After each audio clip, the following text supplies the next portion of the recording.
ang katotohanang hindi maitatanggi. I'm happy with how my life is right now. I can say that I'm contented. I can't ask for anything else. Sa unang pagkakataon ay ipinasilip ni Pauline Luna ang kanyang bagong gawang bahay sa isang subdivision sa Quezon City.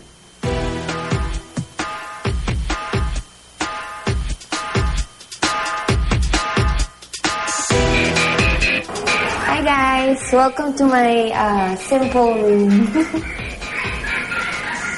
And this is Simon. Hi Simon! So there.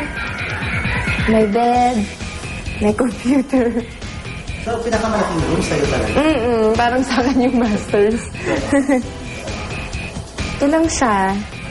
Overlooking yung pool. Yun siya.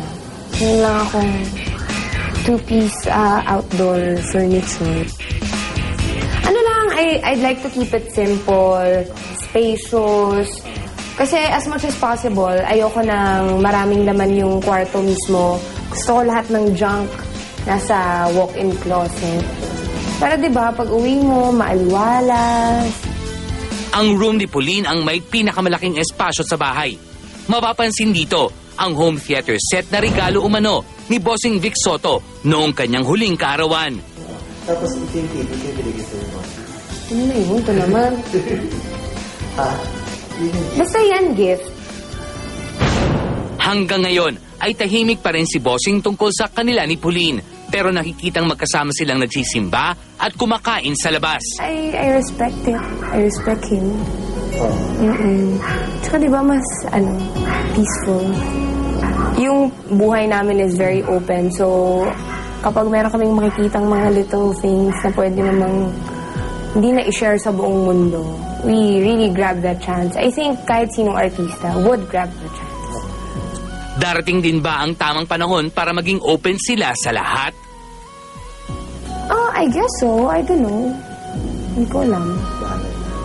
Balance Batman. Tahimik ang life ko ngayon. Wala namang controversy. Sa puntong ito, naiisip na ba ni Pauline ang tungkol sa pagsasettle down? For myself, ideally, I guess is 26, 27, 28. Then I think yan yung medyo nasagad mo na yung gusto mong gawin.